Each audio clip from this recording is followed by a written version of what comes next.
cordial bienvenida a las y los participantes a este curso básico de perspectiva de derechos humanos.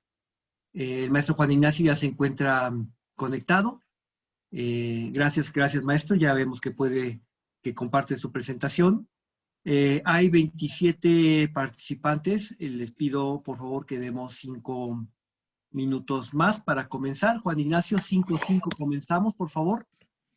Y Almadeli Pichón Zamora estará pendiente de las necesidades de ustedes, de sus mensajes a través del chat y de lo que Juan Ignacio pueda requerir. Gracias Almadeli por estar conectada.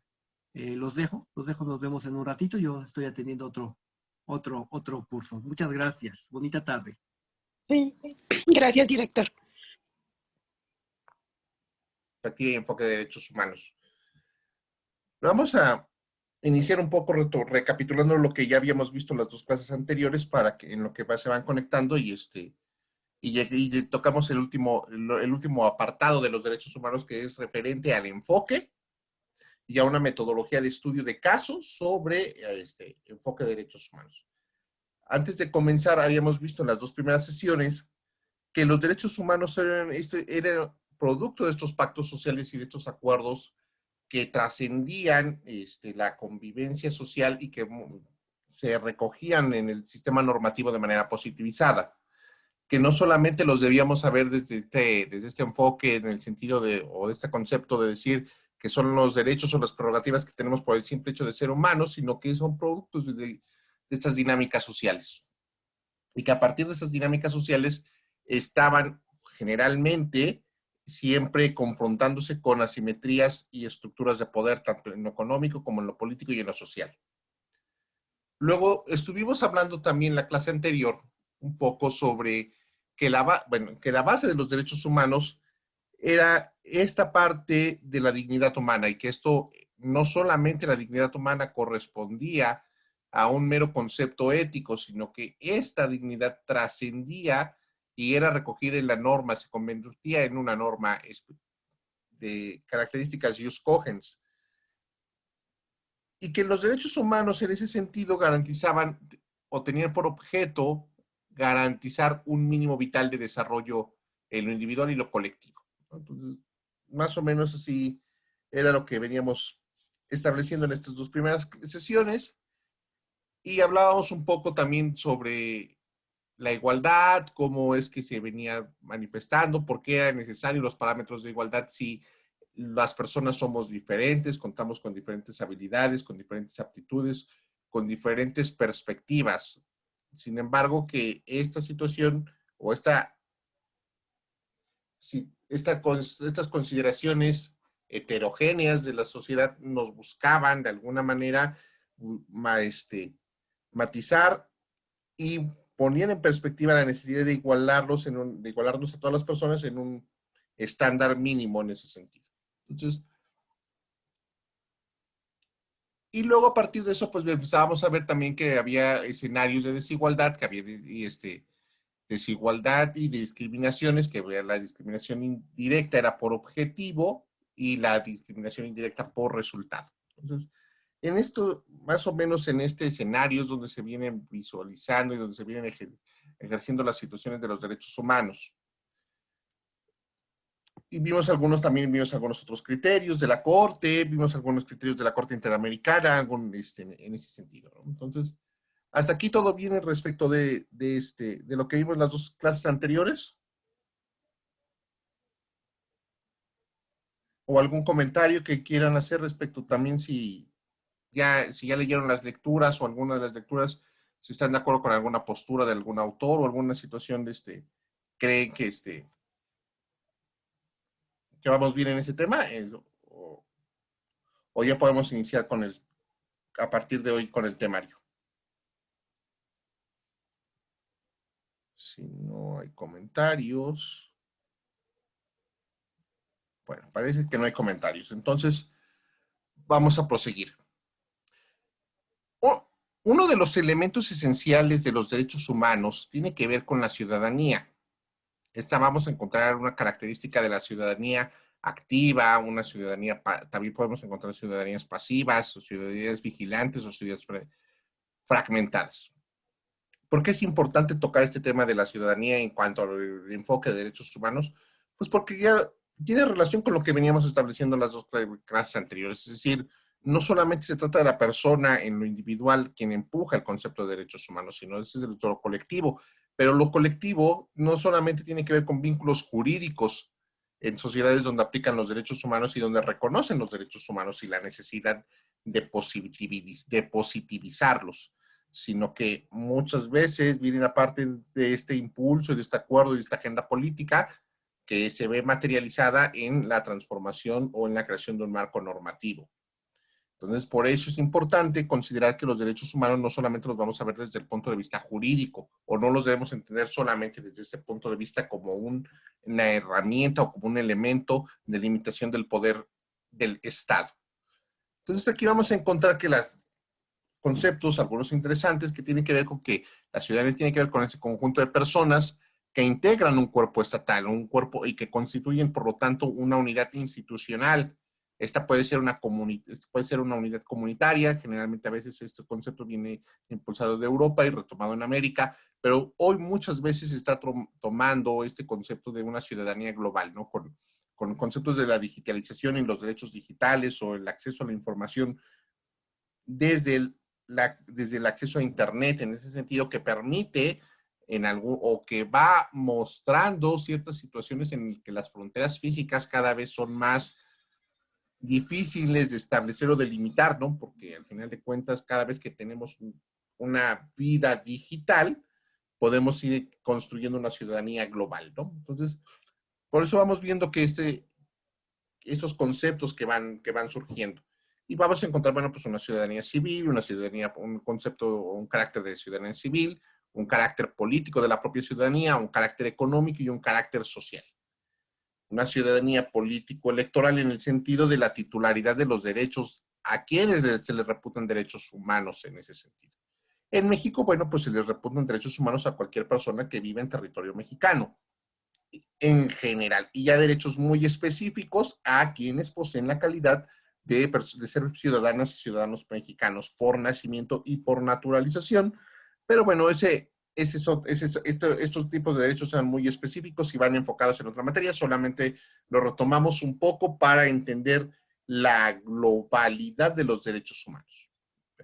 En general, los derechos humanos, por ejemplo, el derecho a la igualdad, el derecho al trato digno, el derecho a la no cosificación, bueno, pues están reconocidos para todas las personas que vivamos dentro del territorio mexicano.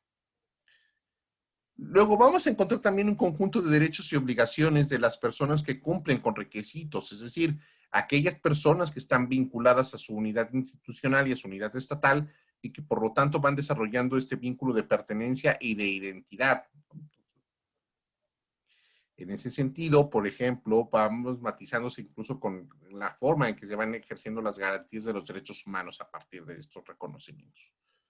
Y podemos encontrar muchos ejemplos, ¿no? Entonces, por ejemplo, hasta el derecho al acceso a la información, pues en México se ejerce de una manera distinta a la que se puede ejercer el derecho a la información en los Estados Unidos, ¿no? Entonces, se construye, por ejemplo, había habido avances en el sentido de construir órganos garantes que garanticen el acceso a la información pública, y en otros estados, pues ese tipo de garantías no existen. Entonces, existen los derechos como tal, pero se ejercen de una manera distinta, ¿no? Entonces, por eso es que es importante entender y matizar esta parte de los elementos de la ciudadanía como un elemento fundamental de los derechos humanos.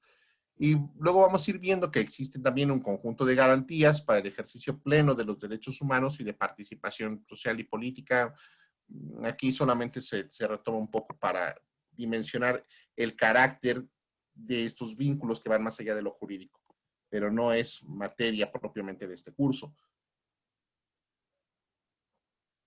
Y vamos a encontrar también otro tipo de ciudadanía, ¿no? Vamos a entender esta ciudadanía comunitaria, nacional, cosmopolita y global a partir de una construcción histórica de las relaciones entre las personas y los estados, las comunidades y los pueblos que tienen derecho a la autodeterminación. En México, pues este derecho a la autodeterminación está reconocido constitucionalmente en el artículo 2 constitucional, ¿no?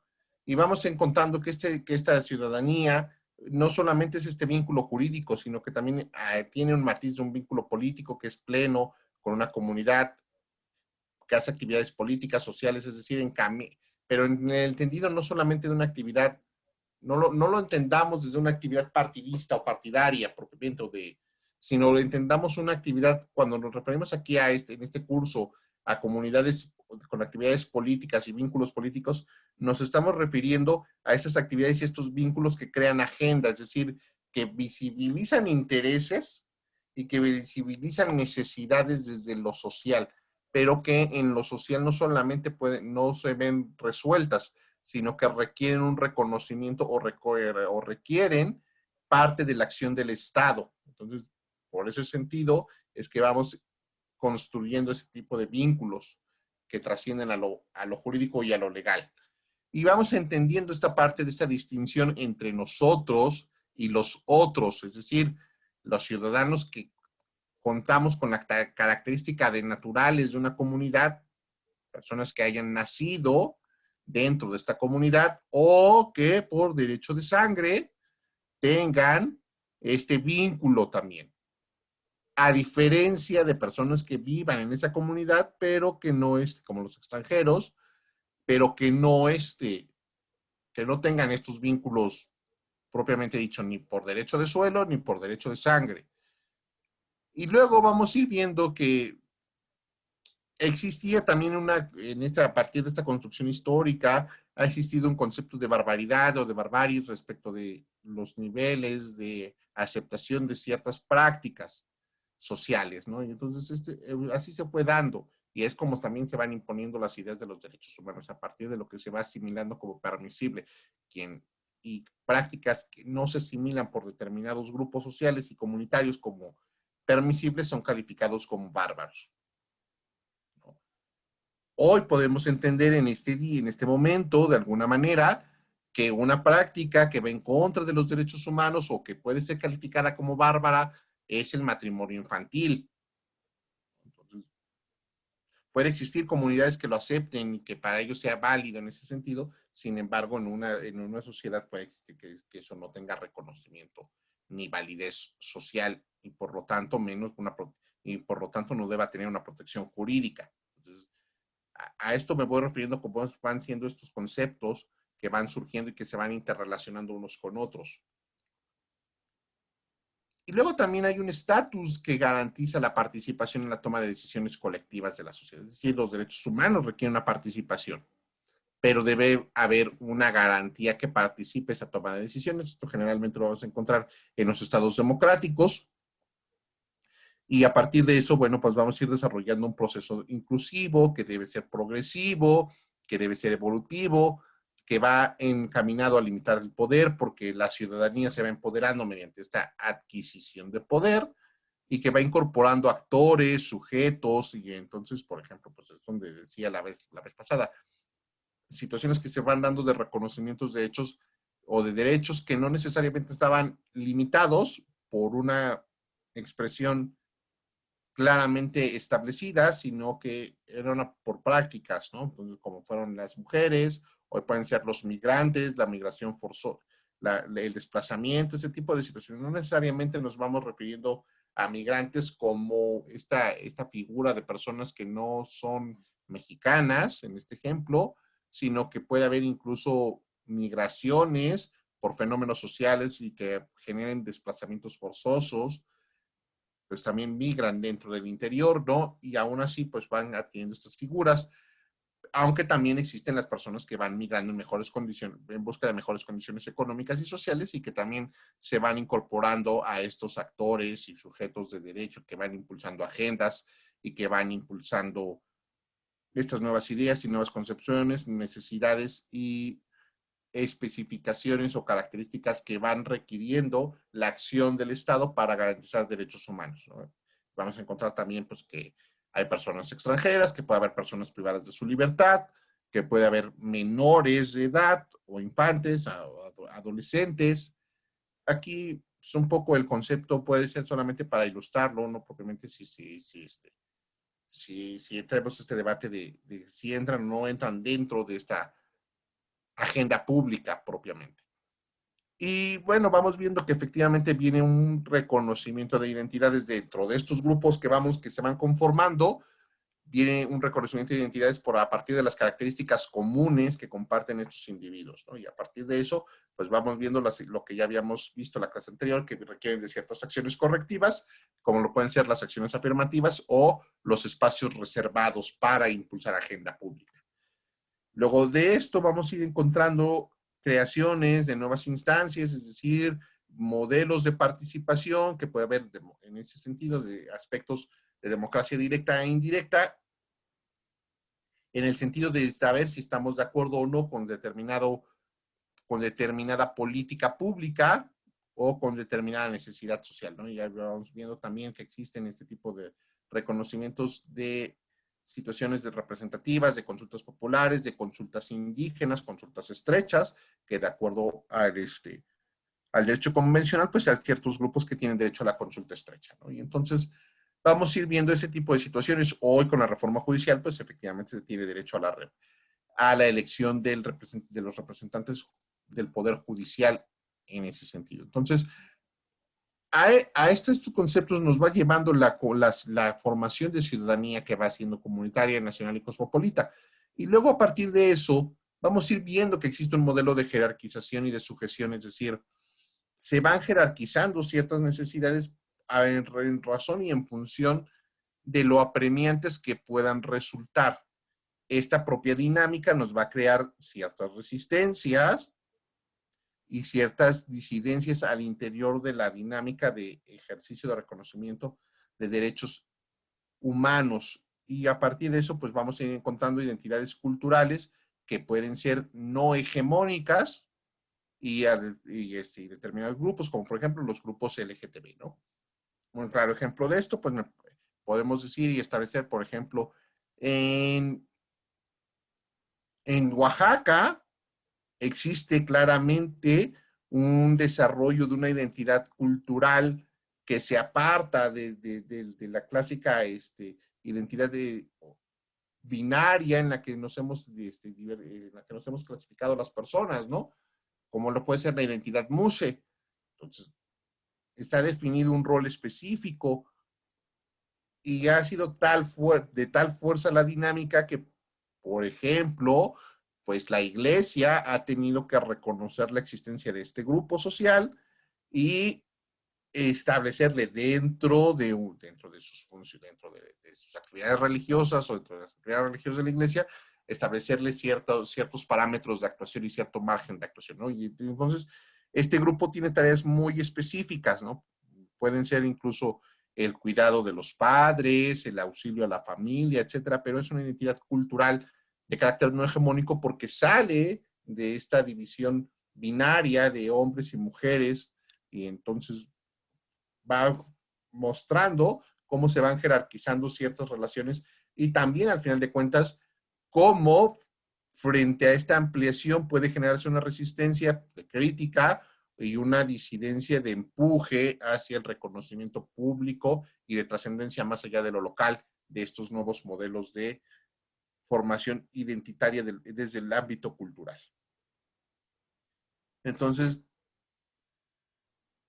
viendo estas situaciones, pues vamos a encontrar que hay condiciones históricas desde la ciudadanía, ¿no? Entonces vamos a encontrar un estatus de ciudadanía, la libertad de los antiguos y la libertad de los modernos, es decir, cómo entendían quienes nos han precedido en la sociedad, en las sociedades, las distintas sociedades, esta dinámica social, estos pactos de convivencia, hacia dónde tenía que encaminarse su libertad y cómo la entendemos hoy nosotros, ¿no?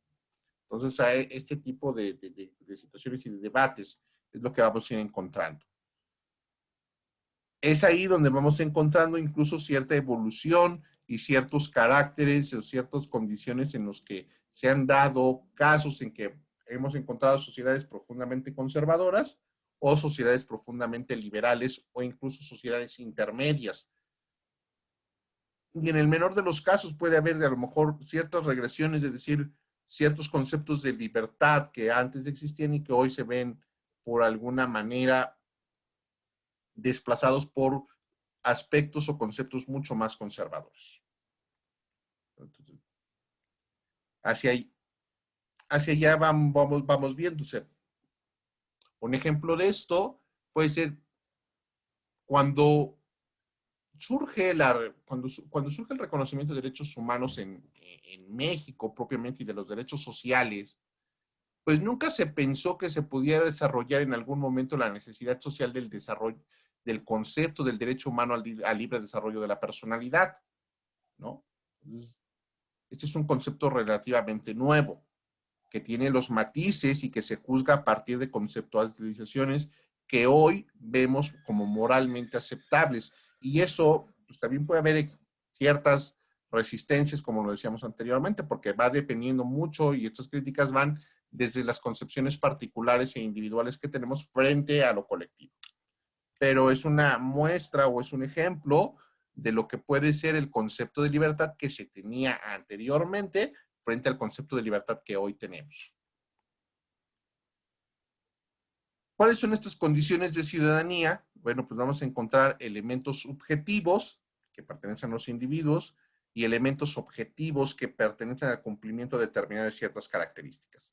Vamos a encontrar un vínculo político que tiene que ver con este reconocimiento y adquisición de poder desde la ciudadanía, es decir, esta libertad de decidir, esta facultad, esta fuerza que tiene impulsar cierta agenda, cierta perspectiva, cierta condición.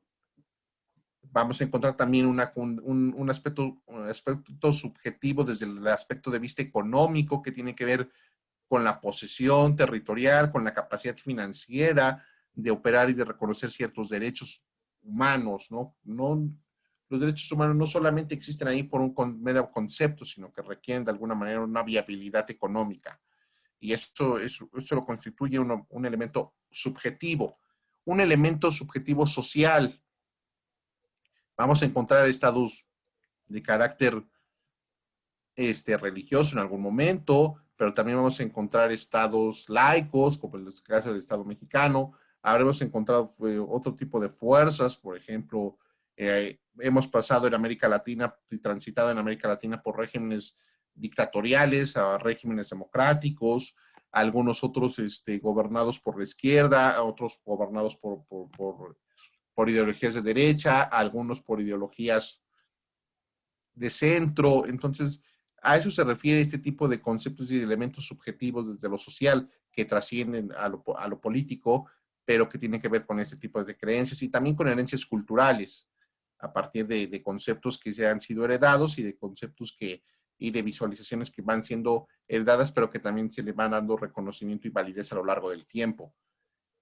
Con eso también van desarrollándose el elemento subjetivo de la cultura, que hablaba de las identidades hegemónicas y otras identidades marginadas o excluidas, que pueden ser identidades culturales tradicionales o costumbres. Tiene que ver mucho, por ejemplo, aquí vamos a encontrar los grupos de mujeres, los grupos de siervos. A ver, ¿por qué todo esto cuando esta parte de los siervos y los esclavos en como un elemento subjetivo? Porque cuando estaba preparando esta presentación, me vino a la mente un poco estos motivos de la guerra de secesión de los Estados Unidos.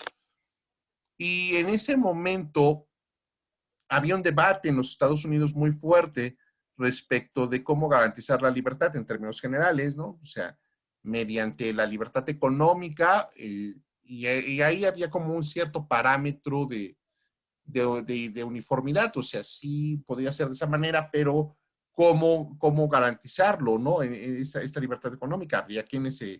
Había partidarios de la libre empresa y había partidarios de la esclavitud propiamente, ¿no? Y entonces surge este debate interesante y la Corte de los Estados Unidos se pronuncia respecto de un tema, ahorita se los comparto, un poco de esta situación, y se establece, bueno, a ver, y se van dando fenómenos, a ver, ¿hay esclavitud en los Estados Unidos o no hay esclavitud?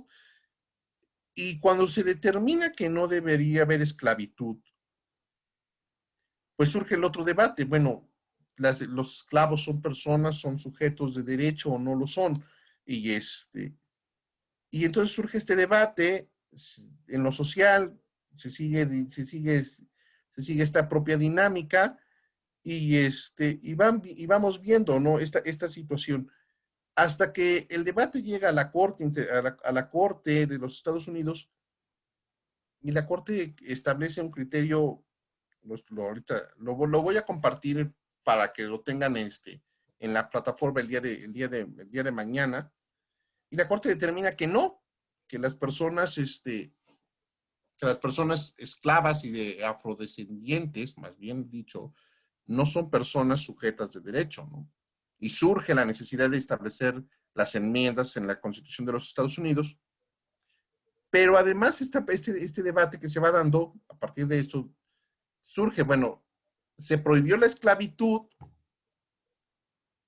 pero a partir del criterio de que no son de que las personas afrodescendientes no son personas sujetas de derecho y no tienen carácter de personas, surge la idea de, ok, no puedo esclavizar, pero la Constitución no prohibía segregar, ¿no? Y entonces se va dando otro fenómeno, o sea, lo que tardó la sociedad estadounidense, por ejemplo, para poder entender este fenómeno, porque la guerra de secesión pues fue en la primera mitad del siglo XIX, en esa mitad del siglo XIX, y hasta 100 años después es que se viene todavía dando este debate, ya no hay esclavitud, pero hay segregación, o sea, por un lado las personas blancas y por un lado las personas negras, ¿no? Y eso lo vimos también con el apartheid en Sudáfrica.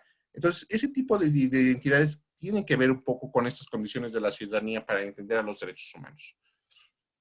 Entonces, sobre eso estaba yo pensando y es por eso que se van dando estas identidades culturales y que es importante considerarlas dentro del parámetro o dentro del enfoque de derechos humanos. Y a partir de eso, pues, se va, como venía explicando hace rato, el tema de la libertad de los antiguos, de la participación que va en lo común y de la participación que viene desde la privacidad, desde el ámbito de la privacidad y del ámbito de la libre decisión. Entonces, con eso vamos a encontrar nosotros conceptos de ciudadanía activa, donde vamos a encontrar escenarios de protesta, de resistencia, de movimientos sociales y de iniciativas, y pasiva, que tienen que ver ya un poco con el voto, con el derecho al voto y con el derecho a la consulta propiamente, ¿no? Entonces, vamos viendo que la ciudadanía empuja o que el carácter de ciudadanía está estrechamente vinculado a los derechos humanos porque su reconocimiento y ejercicio no puede desvincularse de esta característica porque tampoco lo podemos separar del concepto de persona. Y esto quiere decir, nos lleva a que los derechos humanos no deben mantenerse como un concepto meramente teórico, sino que tienen que tener un concepto práctico y de utilidad social. Y luego vamos a encontrar elementos objetivos que tienen que ver con la nacionalidad, la edad y esta característica que la Constitución establece como una característica esencial para tener derechos en México, que es el modo honesto de vivir, ¿no? Entonces, es la suma de elementos subjetivos con los elementos objetivos lo que da forma a la condición de ciudadanía para entender a los derechos humanos. Entonces, hasta aquí con esta parte quiero cerrar el tema de todo lo que hemos visto, de cómo se van desarrollando los derechos humanos, qué es lo que garantizan o cuál es su núcleo esencial propiamente y el por qué se van matizando y el por qué generan o por qué tienen un campo de acción, para que pasemos a la metodología y ahora sí al tema del curso para cerrarlo, del enfoque de los derechos humanos, ¿no? Entonces, todo esto tiene que ver, todo lo que ya vimos estas dos clases anteriores y lo que hemos visto de esta clase, tiene que ver con la perspectiva de derechos humanos. Entonces, ¿hasta aquí hay algún comentario respecto de todo esto que hemos venido visualizando y hablando?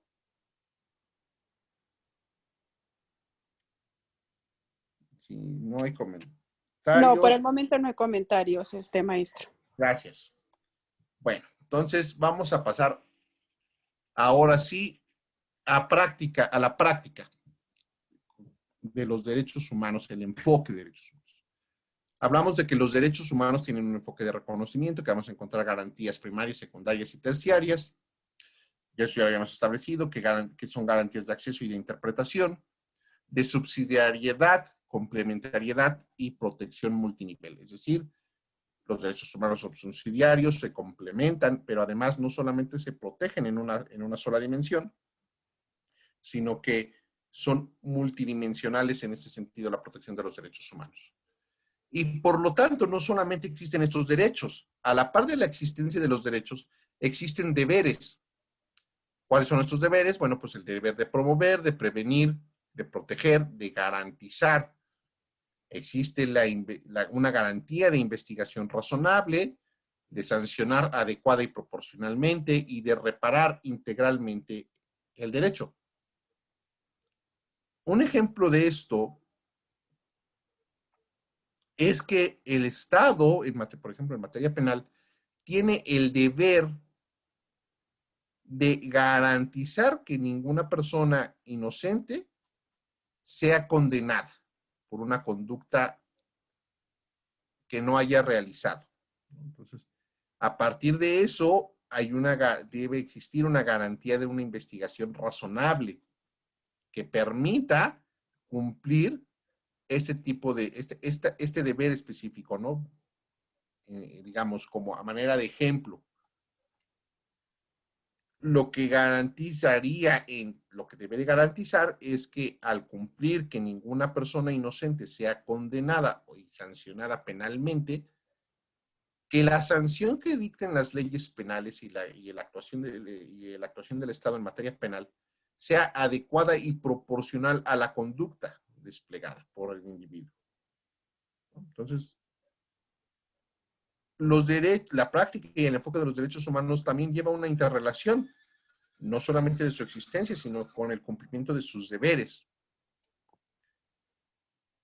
Vamos a encontrar entonces cuál es el objetivo del enfoque de los derechos humanos. El enfoque de derechos humanos busca poner en práctica que las normas y los principios de derechos humanos, a partir del cual se determinan las relaciones de las personas y de los grupos a los que pertenecen y de los que son titulares de derechos, y el Estado y actores que no son el Estado, pero que intervienen en la actividad estatal, que son titulares de deberes, sean correlativos a esos derechos. Es decir, a la par que existe un derecho, existe un deber. No pueden desfasarse uno con otro. Llevan una relación directa, es una relación proporcional. En la medida que aumentan los derechos, en esa medida aumentan los deberes. Con la salvedad de que ya habíamos establecido que una característica de los derechos humanos es la progresividad, es decir, este estándar que cubren los derechos humanos no puede retrocederse, y no puede retrocederse en busca de que los deberes disminuyan, ¿no? Entonces, los derechos humanos en este momento se convierten en el referente y en el fin para la política pública y la actuación del Estado. Con esto, esta actuación del Estado se encarga de su promoción, de su respeto, de su protección y de garantía. Las políticas públicas, a su vez, son el instrumento para realizar tales derechos, ¿no? Entonces, ese es el enfoque, ese es el objetivo principal del enfoque de derechos humanos. Es garantizar la correcta relación y el que se mantenga la proporcionalidad entre la existencia de derechos y la existencia de obligaciones o deberes para garantizar y tutelar los derechos humanos. El enfoque de derechos humanos vamos a encontrar en el enfoque de derechos humanos vamos a encontrar un principio fundamental. El principio del efecto útil. ¿De qué? De los derechos humanos. Este principio de efecto útil tiene distintas funciones. Dentro de las que destacan estas funciones del efecto útil, es que a partir de esto vamos a determinar quiénes son los titulares de derechos humanos. Vamos a poder determinar cuál es el contenido material de los derechos humanos, quiénes son los sujetos responsables o los titulares de las obligaciones y de los deberes para proteger los derechos humanos, y también cuál es el contenido de estas obligaciones. Es decir, el efecto útil es el que va a dotar de contenido a lo que nosotros hablamos de derechos humanos, y por lo tanto es lo que le va a ir dando forma. Aquí pueden pensar ustedes en el derecho que a ustedes se les ocurra. en el derecho a la igualdad, en el derecho a la libertad de tránsito, en el derecho al acceso a la información, etcétera, ¿no? El derecho a la libertad sexual y reproductiva, el derecho a la salud, va a determinar esa parte. ¿Cuál es el contenido, por ejemplo? Si hablamos un poco del derecho a la salud, ¿cuál es el contenido material y esencial de este derecho? A simple vista y a reserva de tener ya un caso concreto, podríamos establecer que el derecho a la salud sería el correcto funcionamiento corporal de las personas, ¿no? El funcionamiento en cuanto a sus atribuciones, en cuanto a su atributo, en lo físico, en lo material, y a partir de eso va a garantizar no solamente este contenido material, sino cuál es la esencia de mantener el derecho a la salud. Bueno, pues la esencia de mantener el derecho a la salud es preservar en la medida de lo posible la vida de la persona, ¿no? De extenderla, pero no solamente de extenderla porque sí, sino de extenderla en condiciones de dignidad y en condiciones de funcionamiento y en condiciones de funcionalidad en ese sentido, ¿no? O sea, porque aquí podríamos encontrar, bueno, alguien de ustedes podrían decirme, bueno, ¿y qué pasa con una persona que se encuentra en estado vegetativo? ¿O qué pasa con una persona que se le ha declarado muerte cerebral en este momento, ¿no? O sea, tendríamos que garantizar este contenido esencial de extender su vida a lo largo del tiempo, pues ahí ahí hay un matiz propiamente, ¿no? Pero también establece entonces quiénes son los sujetos responsables y los titulares de estas obligaciones. Pues bueno, aquí podríamos hablar de este caso concreto que estamos ilustrando, pues podemos decir que es el Estado, pero el Estado pues puede ser a través de la Secretaría de Salud, ¿no? A través de los hospitales, a través de las clínicas. ¿Y cuál es el contenido de esas obligaciones? Es decir, ¿a qué está obligado el Estado con ese grupo? Y aquí podríamos establecer que uno de estos contenidos tendría que ser simple, ya por pronto, pues que el correcto funcionamiento del sistema de salud pública, ¿no? Que los hospitales cuenten con los insumos necesarios y suficientes para garantizar condiciones dignas de atención a los pacientes y a las personas que los requieran. Entonces, ¿cuáles son las finalidades de este efecto útil, del efecto útil de los enfoques de derechos humanos? Bueno, pues este enfoque permite empoderar o fortalecer las capacidades de las personas que son titulares de derechos para exigir el cumplimiento de los mismos, el ejercicio o reivindicar cuando se ha violentado un derecho humano, sus derechos a los garantes de estos derechos para dar el cumplimiento a sus obligaciones. Es decir, le da materialidad a este principio de subsidiariedad, a esta garantía colectiva y de deber común. Entonces, eso nos vamos refiriendo con este principio de efecto útil. Ahora, eso es en cuanto al derecho humano. Hay que tener muy claro también que no debemos, es decir, el efecto útil en esos temas nos permite a nosotros garantizar que los derechos humanos se puedan desplegar de manera efectiva en toda su dimensión. Entonces,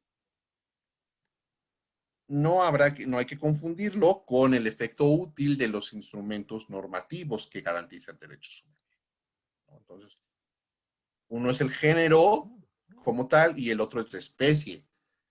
Nos permite a nosotros el efecto útil desplegar el derecho humano en su total dimensión, mientras que el efecto útil del sistema normativo nos va a permitir que el sistema normativo sea funcional y garantizar un adecuado fundamento y una adecuada motivación de determinar el contenido material y esencial de un derecho humano en el momento en el que la autoridad jurisdiccional, cuando tiene un asunto que se le ha planteado de violación de derechos humanos por una garantía deficiente, pueda explicar y dotarlo de contenido, ¿no? Eso va a permitir que el acto que emite el Poder Judicial en ese sentido sea suficientemente motivado, ¿no? Entonces nos lleva una cosa con la otra, pero no son sinónimos, ¿no? Una cosa, son conceptos complementarios, no son conceptos que puedan intercambiarse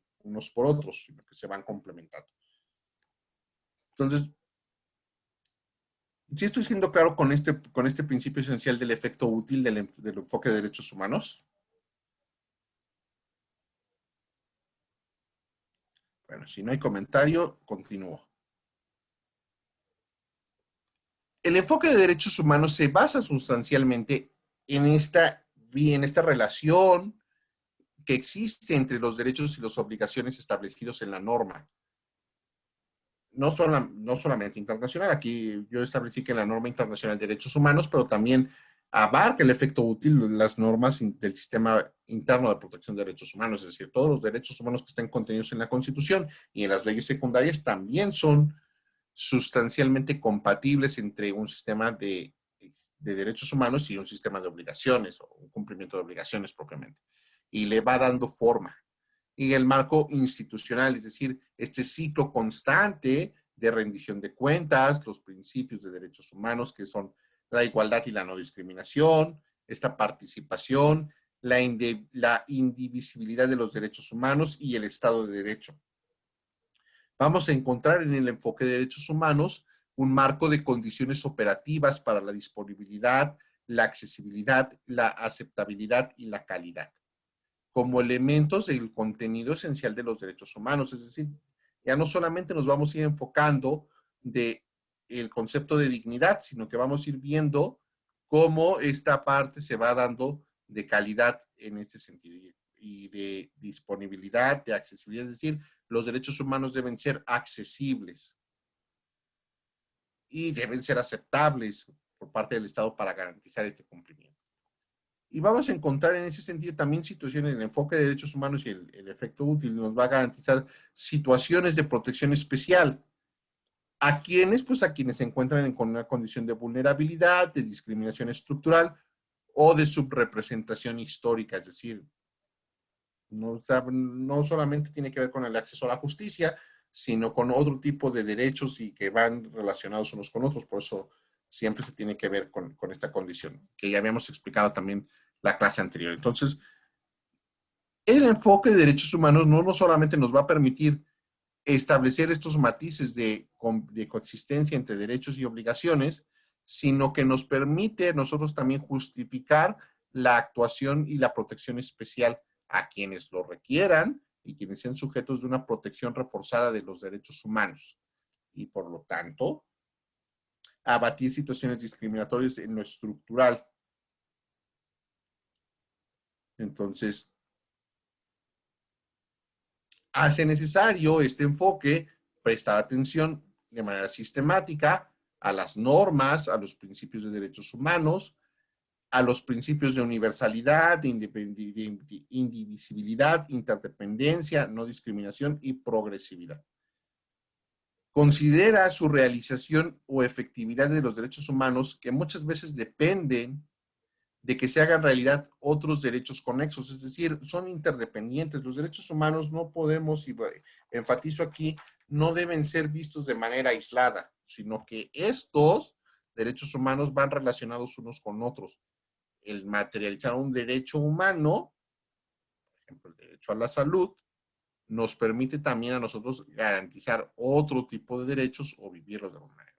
Una persona que tiene una salud buena puede enfocarse en desarrollar otro tipo de actividades que le permitan una mejora en su nivel de vida, ¿no? Entonces, ahí va habiendo una relación interdependiente, por citar un ejemplo. En cambio, si no eres una persona que esté garantizada tu salud en ese sentido, pues difícilmente podrías estar a lo mejor en condiciones de trabajar para garantizar otro tipo de subsistencias. Entonces, una limitación con otra también va limitando otros derechos.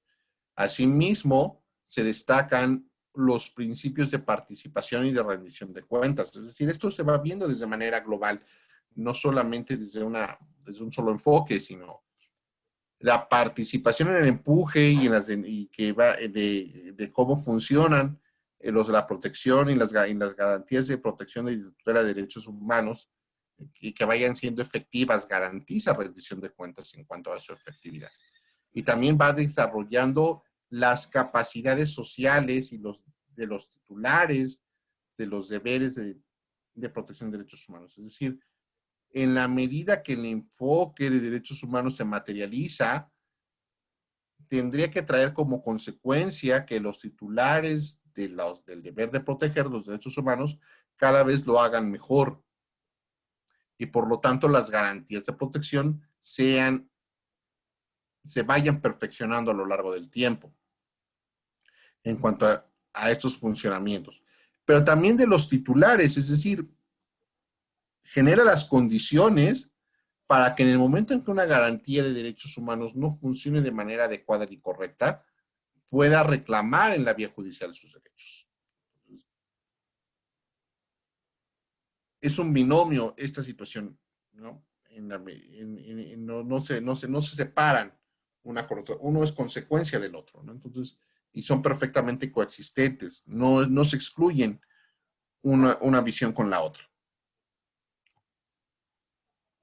Hace posible que existan condiciones de operatividad de los derechos humanos y de este enfoque.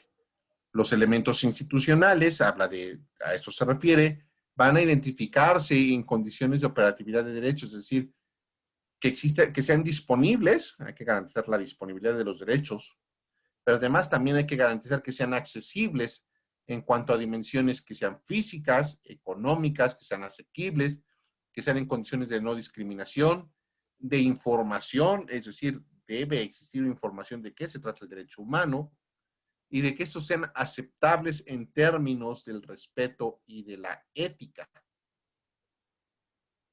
y de los valores culturales de las personas, de las minorías, de los pueblos y las comunidades. Tiene que tomar en cuenta las necesidades relacionadas con el género y con el ciclo de vida, la calidad que se incluyen con los mínimos vitales que ya habíamos establecido y que sean razonables, justificados y de cualificación y de respeto. Es decir, no solamente cuando hablamos y cuando nos ponemos a pensar en este sentido de derecho humano, no solamente basta con decir, bueno, se garantiza el derecho humano a, sino que en este momento lo que estamos haciendo es, el derecho humano, nos estamos respondiendo a estas preguntas, ¿el derecho humano a es disponible? ¿Existen condiciones sociales, económicas, culturales de disponibilidad? ¿Es accesible el derecho humano? Desde su dimensión física, es decir, lo podemos percibir, lo podemos ver, lo podemos sentir, lo podemos palpar. ¿Es accesible económicamente para el titular de los derechos humanos? Este derecho humano se da en situaciones de no discriminación y además de información. O sea, la persona titular de derechos humanos está informada del contenido del derecho humano al que está haciendo referencia. A eso nos vamos refiriendo con estas condiciones de operatividad. Y toma en cuenta las necesidades de la colectividad y de lo individual y de lo colectivo. ¿Eso qué nos va a permitir a nosotros? Bueno, pues nos va a permitir ensanchar el mínimo vital de los derechos humanos. O justificar cuando el mínimo vital no puede ser ensanchado.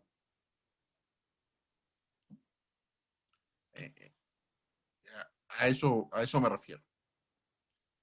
Los estados tienen la obligación de utilizar el máximo de los recursos que dispongan, en el entendido de que, bueno, pues no existen recursos ilimitados, pero sí existe la obligación de utilizar el máximo de los recursos disponibles para garantizar derechos humanos. Y de hacer los esfuerzos suficientes para garantizar el adecuado funcionamiento de las garantías, dentro del marco de la cooperación internacional para hacer efectivos progresivamente los derechos económicos, sociales, culturales, en general para el cumplimiento de sus obligaciones desde el derecho positivo y para ser efectivos y garantizar los derechos reconocidos internacionalmente. Implica reconocer también principios como el de la no regresividad, es decir, una vez que el mínimo vital ha alcanzado cierta dimensión y cierta cobertura, este no debe ser disminuido. Y también así como garantizar que los estados tienen ciertas obligaciones inmediatas. ¿Qué ejemplifican? ¿Cuál es el ejemplo de esto? Bueno, pues hablamos aquí a lo mejor de los derechos económicos, sociales y culturales y ambientales, los DESCA, y otro tipo de derechos como la no discriminación, entre otros, ¿no? Es decir, aquí vamos a ver, por ejemplo, para garantizar el derecho al agua, cómo podemos garantizar que los mantos freáticos no sigan siendo contaminados, o cómo se van, por ejemplo, a garantizar el rescate de los ríos como un derecho humano al medio ambiente sano, ¿no? Entonces, esto implica ese tipo de no regresividad, y además de estas obligaciones inmediatas, porque si no, no existirían condiciones óptimas del desarrollo económico y humano propiamente, ni científico en estas condiciones. Entonces, es así como vamos viendo cómo opera el enfoque de derechos humanos y los aspectos fundamentales o las dimensiones en las que la operación de los derechos humanos se va dando y se va materializando. Por ello es importante que cuando nosotros tengamos un asunto en el que intervenga un derecho humano, hacer un análisis contextual de la situación general y de particular que a cada caso le resulte aplicable. Porque resulta relevante cuando se pretende un enfoque basado en los derechos humanos y lo que incluye enfoques especiales o perspectivas particulares. Ya veremos más adelante en los siguientes cursos otro tipo de perspectivas, pero aquí están enunciadas un poco. La perspectiva de género, el enfoque de género, el enfoque multicultural o intercultural, el enfoque desde la perspectiva etaria, el enfoque desde la perspectiva de la discapacidad y de la vida independiente, que más que independiente es una vida autónoma, porque al final de cuentas no, todo mundo tiene relaciones con otras personas en el sentido de que nos volvemos colectivos y seres sociales, y el enfoque desde un derecho a un ambiente sano. Entonces, es decir, el enfoque de derechos humanos no solamente se queda desde el ámbito general, sino que requiere también para su perfeccionamiento que miremos los enfoques particulares con el que se va a resolver un tema de derechos humanos. Esto hace complementario el enfoque de derechos humanos, sí, hace un poco más compleja la resolución de un tema de derechos humanos también, sin embargo, lo hace desde una perspectiva contextual. ¿Con qué propósito? Con el propósito de garantizar la mayor efectividad posible y de que se pueda desplegar todo el efecto útil de los derechos humanos al momento de resolverlo. Entonces, ¿qué vamos a encontrar en ese sentido del enfoque de derechos humanos? Bueno, vamos a necesitar ciertas herramientas para un enfoque de derechos humanos como un análisis contextual.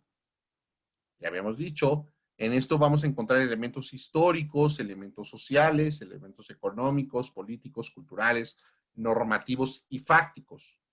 Vamos a poder identificar una situación o las circunstancias del caso concreto para identificar los derechos humanos implicados, las normas y los criterios interpretativos que sean relevantes, ya sea de fuente nacional o de fuente internacional, su contenido mínimo, lo esencial de su contenido y sus alcances. Vamos a identificar a los titulares y a los sujetos obligados en ese sentido. Y bueno, pues dentro de esta metodología vamos a encontrar también el control de convencionalidad, que ustedes también ya conocen, donde vamos a encontrar la interpretación conforme en el sentido amplio, el principio pro persona, el mayor beneficio a la protección de los derechos en cada contexto, interpretación conforme en el sentido estricto, lo más favorable cuando existen dos o más posibilidades, la posibilidad de inaplicar una norma o la posibilidad de invalidar una norma, ¿no? En el caso del control constitucional. Entonces, este tipo de metodología es lo que vamos encontrando en la utilidad de los derechos humanos y en el enfoque de los derechos humanos. Con estas herramientas vamos a ir estableciendo esta metodología. También vamos a ir encontrando dentro de estos aspectos, pues dentro de estas herramientas, un test de razonabilidad de restricciones, un test de igualdad y no discriminación, un test de ponderación de derechos. Vamos a buscar que la finalidad sea constitucionalmente legítima, que la idoneidad, que la medida que se esté adoptando sea idónea, sea necesaria, sea proporcional en un sentido estricto.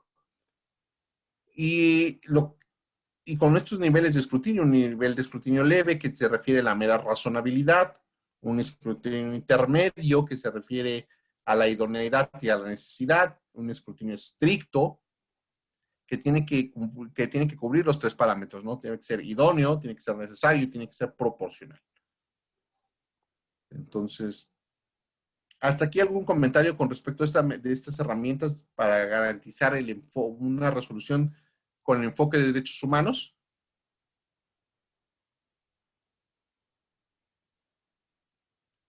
Si no es así, continúo. No, no hay ninguna ahorita Ok, participación. gracias. El test de principios de aplicación de los derechos, vamos a encontrar en ese sentido que vamos a encontrar un test de identificación del contenido esencial o del núcleo del derecho. Un test de progresividad, es decir, en el primer caso, en el primer apartado, ¿cuál es la esencia o el núcleo del derecho humano en específico que estamos teniendo? Luego, un test de progresividad hacia dónde lo vamos a llevar, es decir, de este punto que está este derecho humano en este momento, ¿a qué punto llegará el derecho humano? Un test de prohibición o de regresión, es decir, si lo encontramos en el punto A, no puede estar en el punto menos A, el derecho humano. Y un test de máximo de recursos disponibles.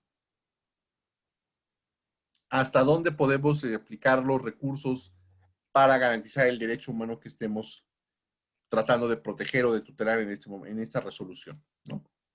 Entonces, a eso se refiere con el test de principios de aplicación de los derechos humanos.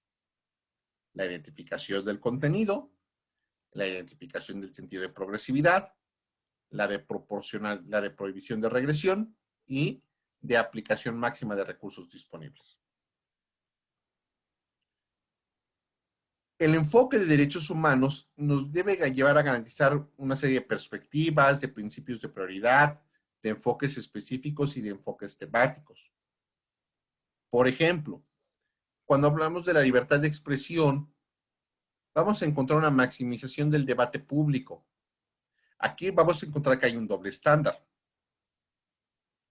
No es el mismo nivel de escrutinio que puede tener una persona que no tiene o que no tiene un mayor nivel de exposición mediática que quien sí la tiene.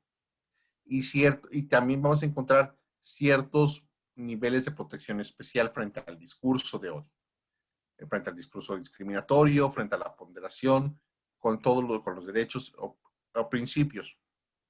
El honor, la protección a la niñez, a la infancia, la libertad y la igualdad, desde el sufragio, equidad, etcétera, ¿no? Y análisis contextuales propiamente. Entonces, la libertad de expresión, por ejemplo, y este nivel de protección especial, pues nosotros podemos hablar de lo que queramos hablar, desde lo individual. Lo que no podemos hacer es llamar al odio a determinados grupos sociales. Entonces, yo no puedo esparcir un discurso que atente contra la dignidad de las personas indígenas. Yo no puedo expresar un discurso que atente contra la dignidad de las mujeres. Yo no puedo expresar un discurso que atente contra la dignidad y la capacidad de la infancia y la adolescencia. Yo no puedo expresar un discurso que atente contra las preferencias sexuales de las personas y que en el sentido del menoscabo de su dignidad y de su libertad. No puedo promover el odio. Pero existe una protección especial en el sentido de la crítica de la labor periodística, en el sentido de la rendición de cuentas, etcétera, ¿no? Entonces ahí hay un nivel especial de protección. La protección a la infancia y a la adolescencia, un principio de protección especial, donde se tiene que garantizar el interés superior, la participación, la interseccionalidad y el análisis contextual de la infancia y adolescencia. Es decir, no solamente se garantiza el interés superior de la infancia a partir de su condición de infante, sino que se garantiza el interés superior desde su participación interseccional, es decir, estamos frente a un caso de un infante, ¿de qué características? Masculinas, femeninas, de una infante de que con un origen étnico indígena o con un origen étnico mestizo, etcétera, o con un origen étnico afrodescendiente. Estamos frente a una infancia de características de discapacidad. ¿Qué tipo de discapacidad? ¿No? O estamos frente a a otro tipo de interseccionalidades que le pueden atravesar. ¿En qué contexto estamos protegiendo este interés? Es una infancia, es una persona infante que tiene un núcleo social sólido, familiarmente estable, de características económicas también estables, con acceso a la educación y a la formación educativa, o estamos frente a una infancia en una situación de abandono, en situación de calle, etcétera, ¿no? O sea, no es meramente aplicar el interés superior de la infancia porque sí, sino en el contexto y considerando todos los elementos que determinan o que describen las características de esta perspectiva. La protección de los grupos en situación de vulnerabilidad, como la no discriminación, una protección especial también que va reforzada a partir de la interseccionalidad. Por ejemplo, aquí creo que lo que podría estar, pues ya habíamos un poco hablado de la protección que para estos grupos requieren, la protección de los derechos humanos en el sentido de la libertad sexual y reproductiva. Me viene a la cabeza un poco el tema de las mujeres con discapacidad intelectual, cómo se protege su libertad sexual, reproductiva, cómo se garantizan el acceso al reclamo o la eliminación de prácticas de histerectomías forzosas, de las que pueden ser sujetas, etcétera, ¿no? Creo que eso es lo que podría ejemplificar un poco mejor cómo funcionan o qué se debe garantizar este tipo de protección de grupos en situación de vulnerabilidad a partir de la no discriminación y de esta protección especial, pero también considerando estos contextos. Es decir, estamos hablando, por ejemplo, en este caso que mencionaba, de mujeres en situación de abandono o de mujeres en situación de aislamiento o de o de mujeres en situación de exposición o mujeres sujetas al comercio sexual forzoso, etcétera, ¿no? Ese tipo de elementos que son fenómenos que se van presentando y que deben contar con una garantía de protección. La protección a los grupos o colectivos, etcétera, no ya solamente por un caso de autoadscripción, que también requieren desde esta perspectiva interseccional y de transversalidad que va atravesando a estos miembros de los diversos colectivos, la protección de los pueblos indígenas desde un contexto cultural, contextual, que tiene que ver con un principio de maximización de la autonomía, de su autoadscripción y de los derechos colectivos propiamente de estos grupos. Entonces, hacia allá se van incorporando estas perspectivas complementarias al principio de efecto útil y al principio del enfoque de derechos humanos. Y bueno, también la protección de lo que ya decíamos un poco, del contenido esencial de los derechos económicos, sociales y culturales, desde una perspectiva de interdependencia y de indivisibilidad. El enfoque de derechos humanos vamos a encontrar dentro ya, ahora sí, no solamente de los primeros aspectos teóricos, vamos a encontrar aspectos prácticos de este enfoque que tiene que ver con el estándar probatorio. Este estándar probatorio lo vamos a encontrar en un análisis contextual y de una dificultad probatoria a partir del contexto. El enfoque de derechos humanos no puede desconocer los contextos en los que se desarrollan las personas pertenecientes a estos grupos y a estos colectivos, a los que son sujetos de esta protección de derechos con enfoque, de derechos desde el enfoque de derechos humanos, y a partir de eso también hacerse cargo de la dificultad probatoria para establecer las cargas dinámicas y estar conscientes de la reversión de las cargas en contextos específicos, ¿no? Recordemos que existe un principio general del derecho que dice que el que afirma está obligado a probar,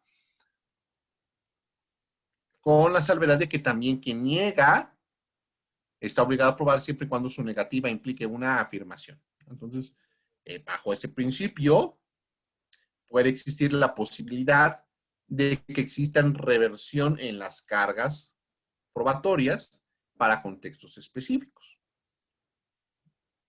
Entonces, ¿hasta aquí algún comentario respecto de esto? ¿No? Bueno, si no es así, continúo. Ahora sí, la metodología de estudio con enfoque de derechos humanos. Se propone, con esta metodología, identificar el problema.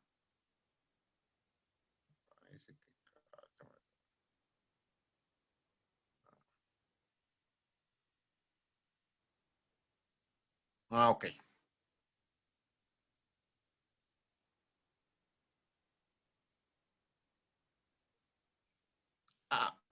Pregunta Ana Karen que qué sucede o qué sucedería con la reforma de la ley de telecomunicaciones con temas de censura a medios de comunicación. ¿Cuál es su opinión respecto al derecho a la libertad de expresión, siendo este un derecho humano? Bueno, a reserva de conocer todavía mejor cómo viene el proyecto, porque la verdad es que todavía no es un proyecto en ese sentido, me parece que lo que habría que entender o que dimensionar es hasta dónde la libertad de expresión admite ciertas limitantes, o sea, considerando que el derecho humano, que ningún derecho es absoluto. Luego entonces debe garantizarse, me parece, o debería en ese sentido estar garantizado un estándar mínimo de margen de maniobra de expresión, ¿no? Y cuyas únicas limitantes que deben existir son expresamente el discurso de odio y la calumnia. O sea, creo que ahí sí tendríamos que estar limitados. Fuera de eso, lo demás, y entender y establecer claramente las fronteras de lo que es de interés público sobre lo que es de interés privado. Creo que eso tendría que suceder en esta reforma a las telecomunicaciones. Ahora, me parece también que la ley en materia de telecomunicaciones debe ocuparse de que los agentes o de que las empresas proveedoras de servicios no cometan abusos en contra de los usuarios de los servicios de telecomunicaciones, ¿no? O sea, que no existan de repente estos encarecimientos de los planes tarifarios de teléfono, o de los servicios de internet o de los servicios digitales. Creo que ahí sí tendríamos que contar con una regulación funcional, considerando que además también no solamente se trata de un derecho, no solamente desde la perspectiva de un derecho humano, sino que se trata también de la adquisición de compromisos del Estado mexicano en los tratados internacionales que permiten la integración económica. Entonces, creo que ahí hacia allá debería dirigirse un poco el debate y también la vigilancia ciudadana respecto de este proceso de reforma. Entonces, a que garanticemos o que existan garantías y condiciones óptimas de funcionamiento en los sistemas regulatorios de telecomunicaciones, creo que, y de los agentes, y que no existan la posibilidad o que la reforma en materia de telecomunicaciones no deje pavimentado el piso para establecer monopolios o la conversión de ciertos agentes en agentes preponderantes. Creo que hacia ahí debería establecerse la vigilancia. De manera muy general, ¿no? Creo que podría ser. Espero haber contestado tu pregunta, Ana Karen. Creo que hasta ahí. Ese sería como que mi comentario de lo que voy viendo ahorita en esta participación. Gracias a ti. Bueno, entonces, continúo en ese sentido de la metodología. Entonces, ya habíamos dicho que hay que identificar el problema y su contexto.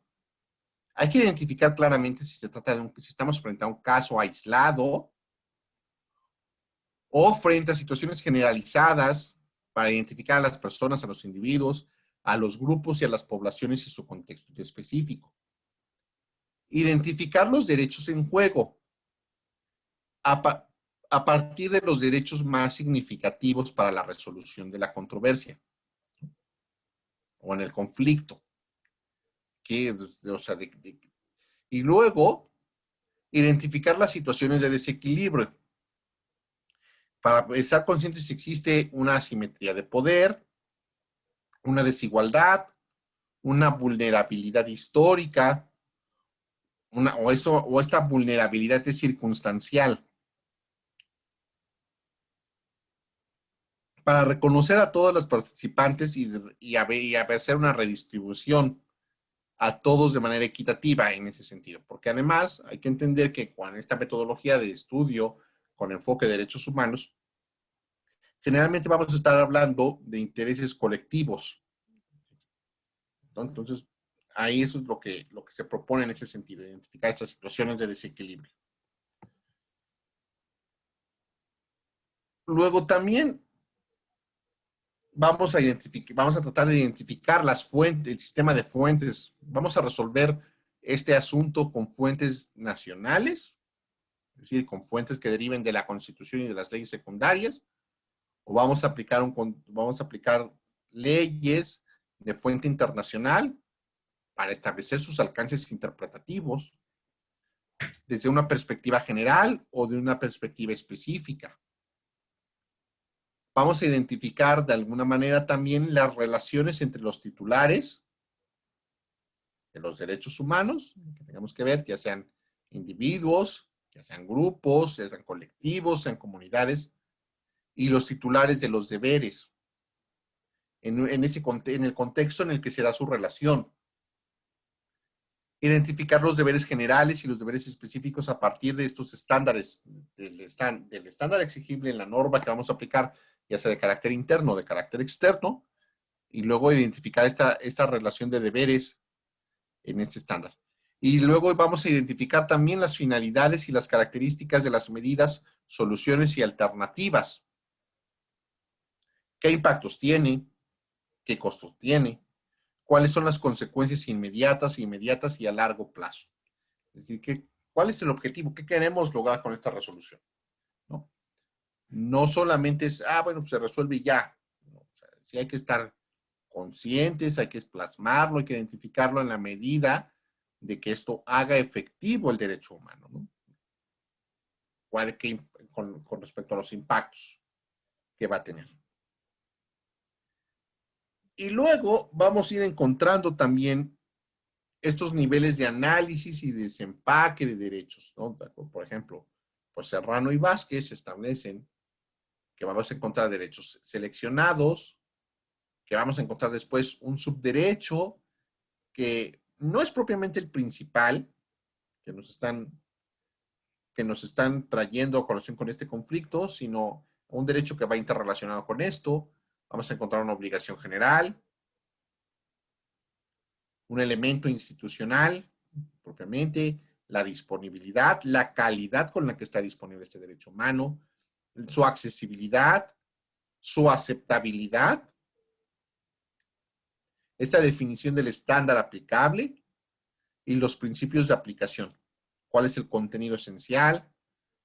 ¿Cuál es la progresividad propiamente? La prohibición de regresión y su máximo de recursos disponibles.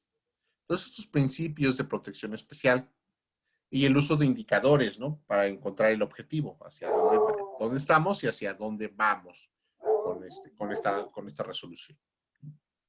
Entonces, estos análisis son perfectamente compatibles con esta metodología de estudio con enfoque de derechos humanos. Vamos a ver un poco después de ver esta metodología. Hasta aquí hay comentarios respecto de la metodología propuesta de derechos humanos.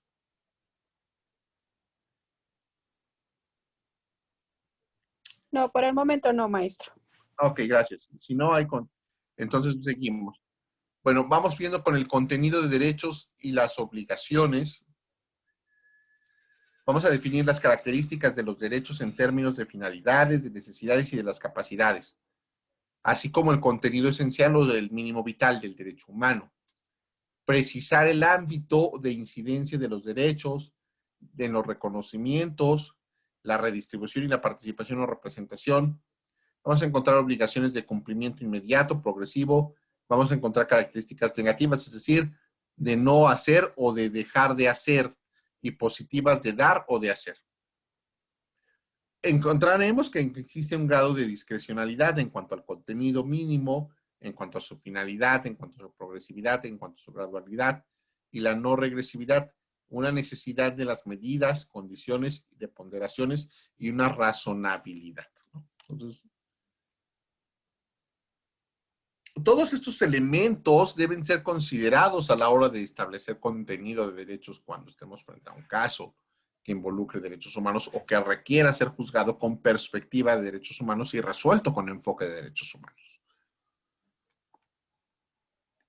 En sus materias seguramente ustedes identificarán más o menos cuáles son algunos de los ejemplos.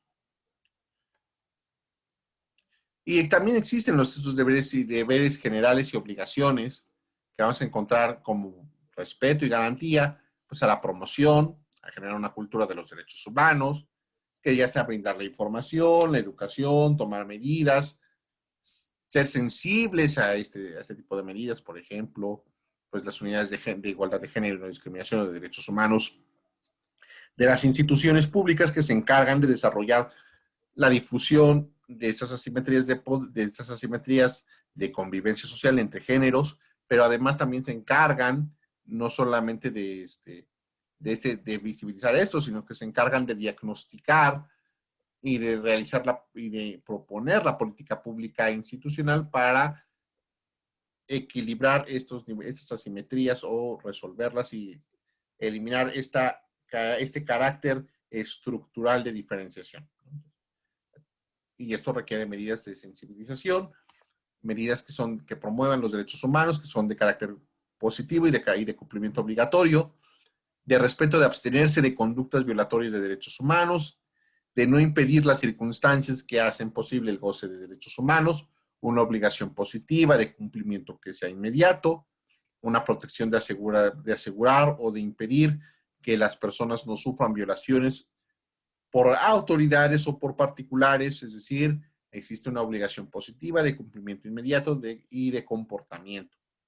Una garantía para garantizar que todas las conductas o las adopciones de las medidas necesarias para garantizar la efectividad de los derechos humanos, crea condiciones institucionales que sean procedimentales, ya sean procedimentales o materiales que hagan posible la realización de los derechos humanos.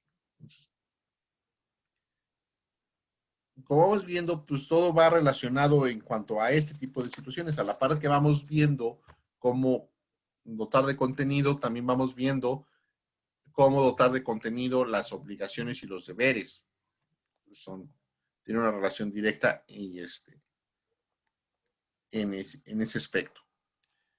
Y luego, pues vamos a encontrar obligaciones específicas que tienen que ver prevenir razonablemente, la prevención razonable. Es decir, en general vamos a encontrar una prevención forzosa cuando hay un contexto de discriminación o de riesgo por situaciones de vulnerabilidad. Cuando una persona enfrenta un riesgo específico, en 3 niveles, de obligaciones de cumplimiento o de cumplimiento inmediato, se tiene que investigar de oficio, con seriedad, con diligencia, etcétera, ¿no? Esta es obligación por medio de un comportamiento, de una investigación que sea seria, que sea imparcial, que sea efectiva, por todos los medios legales disponibles y que sea orientada a determinar la verdad sobre esta situación específica de la que estemos haciendo frente, para poder identificar a todas las personas responsables, ¿no?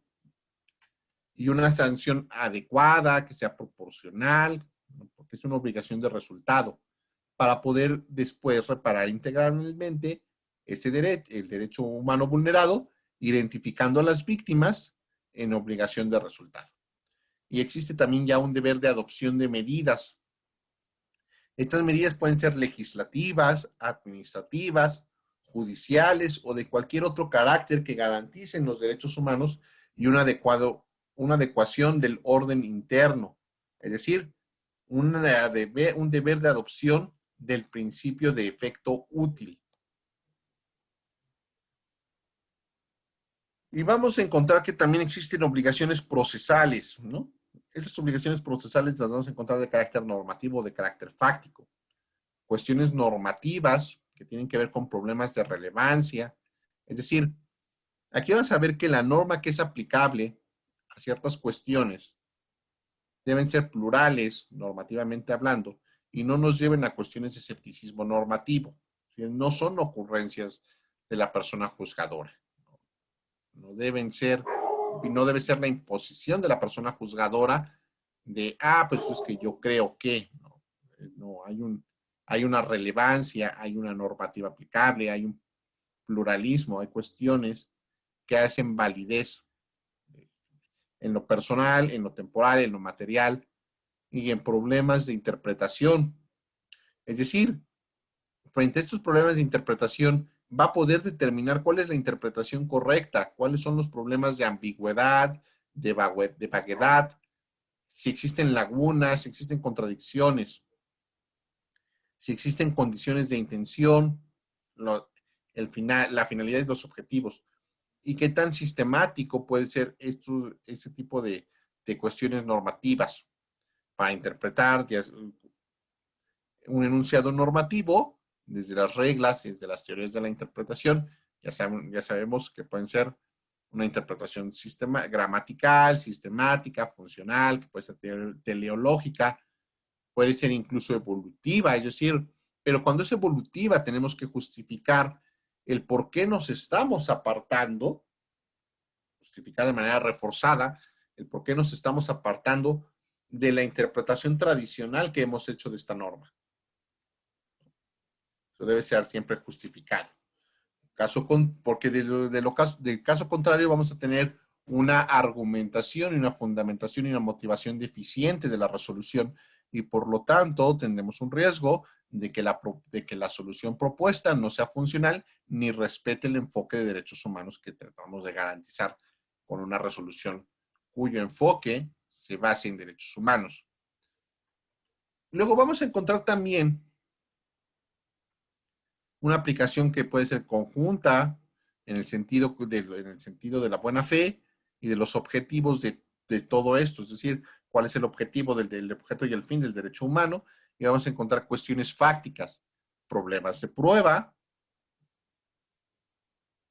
de cómo se acreditan los hechos, de la definición y los estándares, de la definición del estándar probatorio, de las cargas probatorias, de la precisión de los medios de prueba, de su razonamiento probatorio y de los problemas de calificación. Es decir, si el hecho nos va a resultar ser el supuesto de la norma en un error o una prohibición de conceptos que sean valorativos o que sean valorados de manera densa.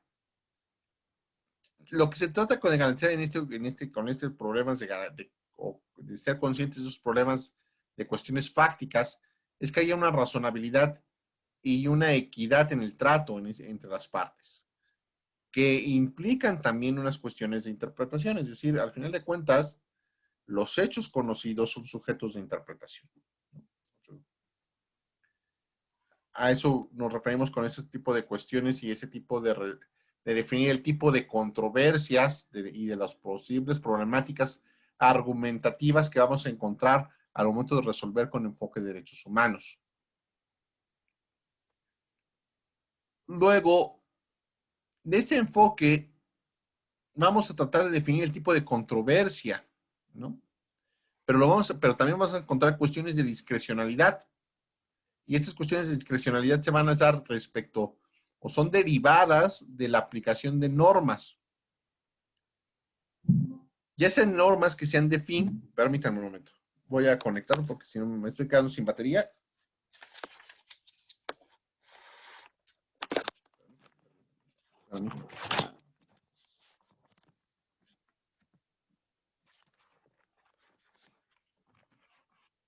Un momento, por favor.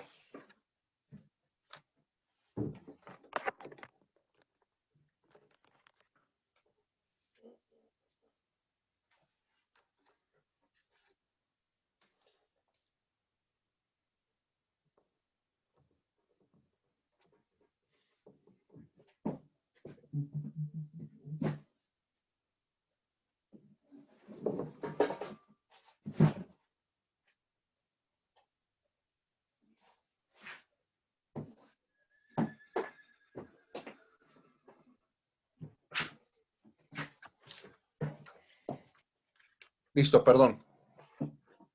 Entonces, hablamos un poco de estas cuestiones de discrecionalidad respecto de la aplicación de las normas, que ya sean de fin, que el objetivo que buscamos, o de resultado, qué resultado vamos a tener a partir de reglas o de principios.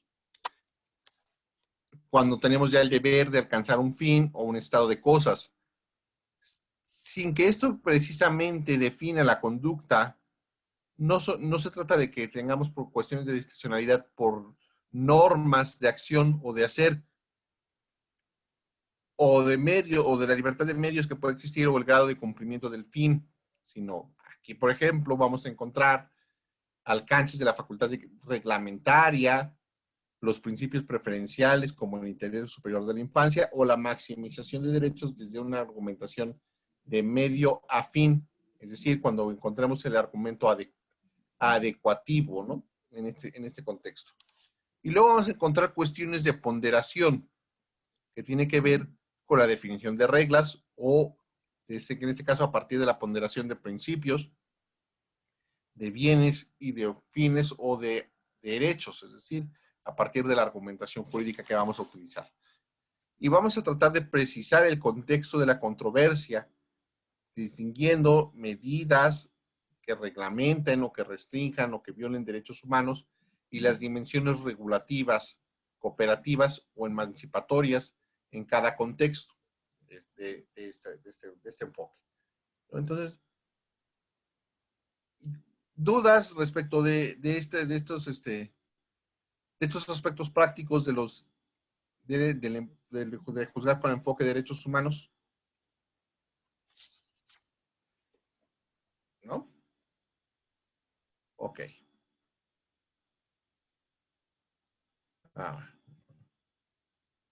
Ok. Bueno.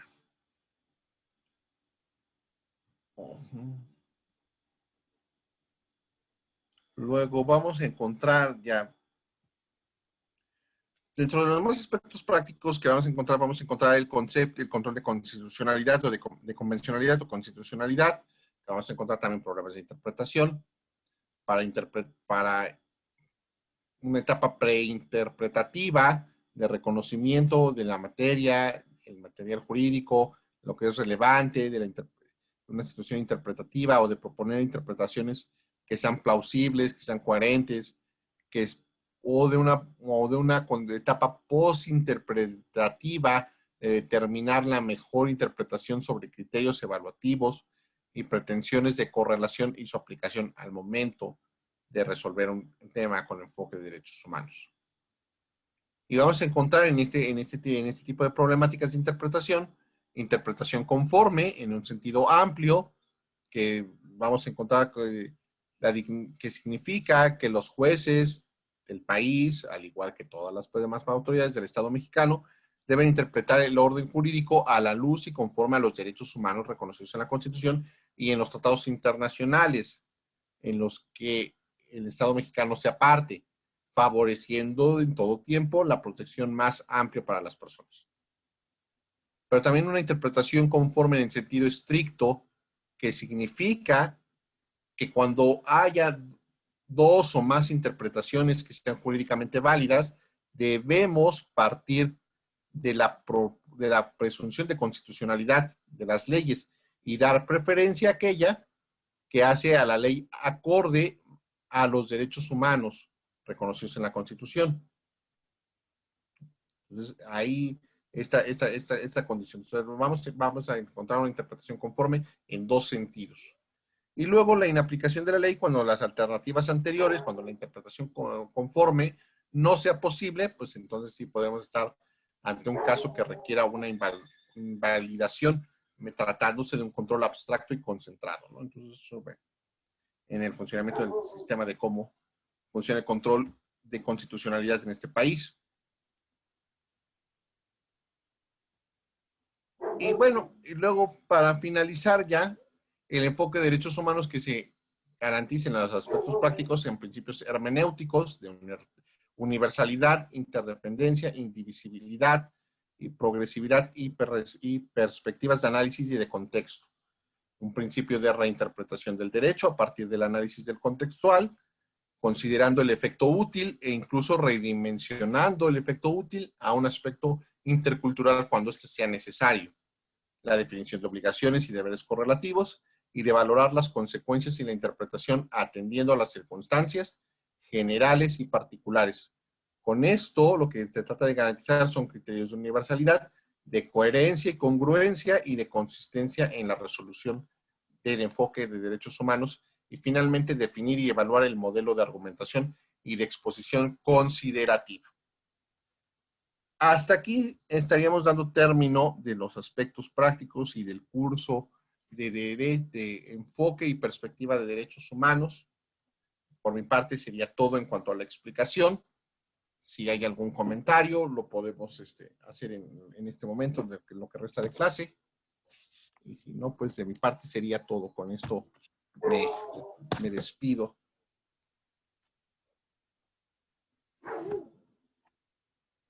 Gracias y gracias, maestro Juan Ignacio. Gracias, Almadeli, ya estoy por aquí.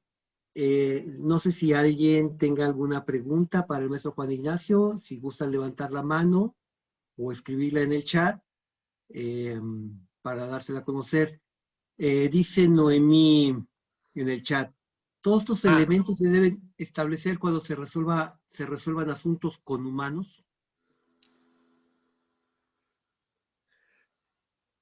Sí, Noemí, o sea, normalmente, bueno, vamos, o sea, se van dando parte en la manera que vamos haciendo esto. Muchas veces estos elementos ya existen y muchas veces lo vamos haciendo de manera mecánica. Lo que se propone en esto o se trata de visualizar es que no lo hagamos solamente de manera mecánica, sino que lo vayamos tomando consideración de la complejidad que implica resolver con enfoque de derechos humanos.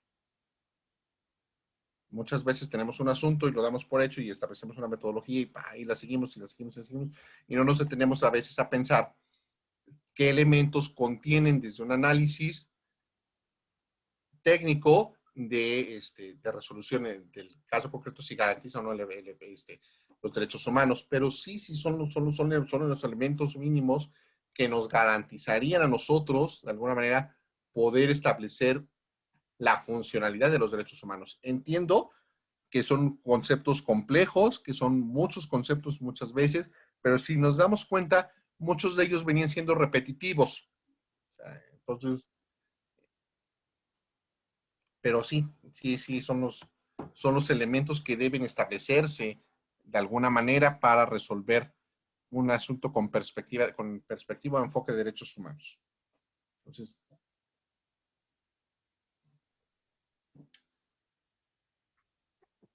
también dice Tonatiu. pueden existir derechos humanos solo para un grupo en específico, por ejemplo, el LGTB, y por ello se violarían derechos humanos de otros grupos. A ver, creo que más que pueden existir derechos humanos exclusivos de un grupo, existen ciertas condiciones que permiten a ciertos grupos superar las diferencias estructurales con respecto del grupo hegemónico en el que se desenvuelve. Por ejemplo, el derecho a la consulta estrecha es un derecho que tienen los colectivos indígenas y afrodescendientes en términos de la Convención, en términos del Sistema Interamericano de Protección de Derechos Humanos. Pero también este derecho a la consulta estrecha lo tienen las personas con discapacidad. Entonces, es un grupo, a lo mejor es un derecho en específico que tienen ciertos grupos respecto de la generalidad. Pero más que el derecho en sí, el objetivo de este derecho específico está encaminado a la consideración, a considerar la opinión de los colectivos en los que van a aplicarse el desarrollo de política pública. Es decir, para considerar el estándar del punto de partida y hacia dónde debe direccionarse. Este estándar nos establece la obligatoriedad que todo tipo de medida, no solo legislativa, sino incluso administrativa, que vaya a aplicar a ciertos grupos, como las personas indígenas o las personas con discapacidad, debe consultarse. O sea, no solo el Congreso está obligado a implementar la consulta estrecha, que debe ser libre, informada, de buena fe, no. O sea, si el Poder Judicial estableciera mañana, dijera, voy a establecer un protocolo de actuación para estos casos específicos, para casos que involucren personas indígenas, tendría que convocar una consulta estrecha.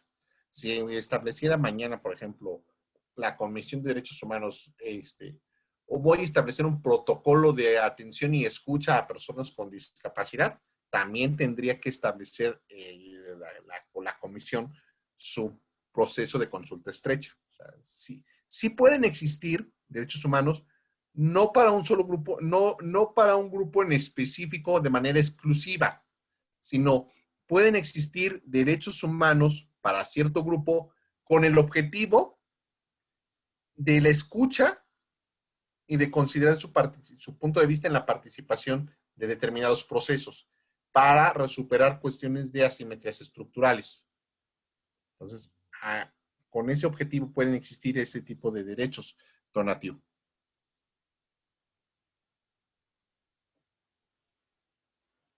¿Sí me expliqué en este punto? Ok. Ok, entonces, ¿algún otro comentario?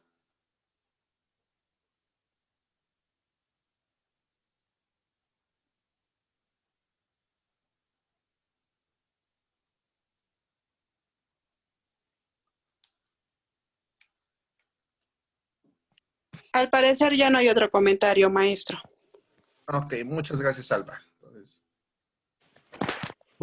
pues de mi parte no me queda más que agradecerles su atención y que hayan estado aquí conmigo esas 3 clases. Espero haber sido espero que la información que aquí se dio sea de utilidad y la presentación se les va a poner en la plataforma a partir del día de mañana y junto con las lecturas que se establecieron para enriquecer la información del curso. Sí. Gracias, maestro. A nombre del Poder Judicial agradecemos por esta clase que nos dio, que es de gran utilidad para todos los servidores y servidoras públicas del Poder Judicial del Estado de Tlaxcala. Y me voy a permitir leer, por favor, su reconocimiento, que a la letra dice: el Tribunal Superior de Justicia y el Consejo de la Judicatura del Estado de Tlaxcala otorgan el presente reconocimiento al maestro Juan Ignacio Bilbao Vázquez por haber impartido el curso básico de perspectiva y enfoque de derechos humanos llevado a cabo de manera virtual los días 22, 27 y 29 de mayo del presente año, con una duración de 6 horas. Pues agradecemos mucho, maestra, por esta explicación tan profunda y pues esperemos que no sea la primera vez que nos acompañe en una conferencia u otro curso. Muchas gracias, y igual a todos los presentes, les damos las gracias y estén atentos para las nuevas invitaciones para las siguientes capacitaciones. Muchas gracias. Gracias, Alma. De verdad que muchas gracias. Agradezco la confianza y la oportunidad de impartir clase. Entonces, no me queda más que agradecerles. Les reitero mi disposición. Cualquier cosa estoy a sus órdenes en el Instituto de Especialización Judicial y me pueden encontrar. Y bueno, pues les agradezco mucho. Gracias, maestro. Gracias a todos. Nos vemos.